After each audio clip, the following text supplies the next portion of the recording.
pula telah pun membentangkan bagaimana pihak parti opposition diberi berapa minit?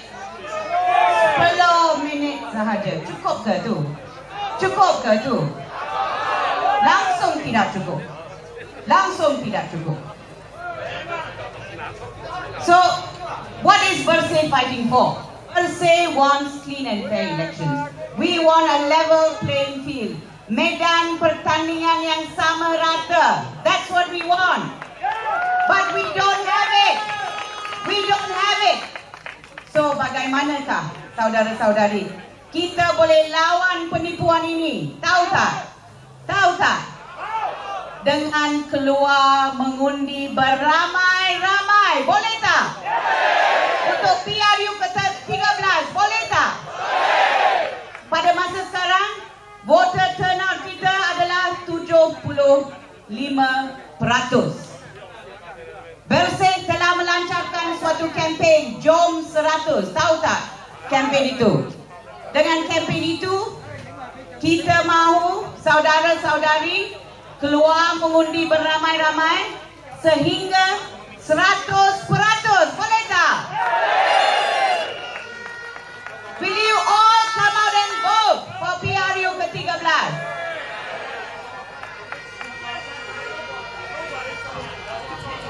Saudara-saudari, mari kita lihat apa yang berlaku selama 5 tahun ini.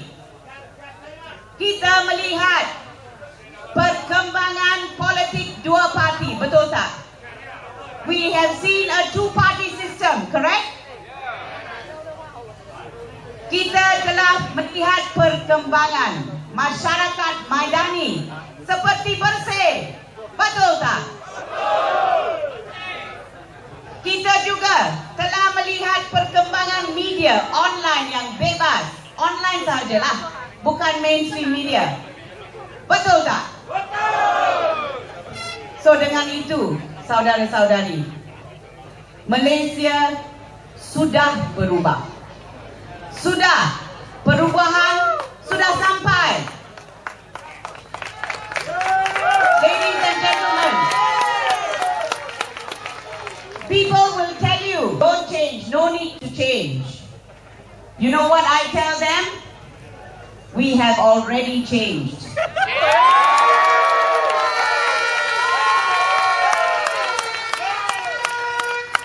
Malaysians are not like before. We don't read mainstream media anymore. We have changed. Kita mendapat maklumat daripada media online yang lebih bebas. We are better informed. We want better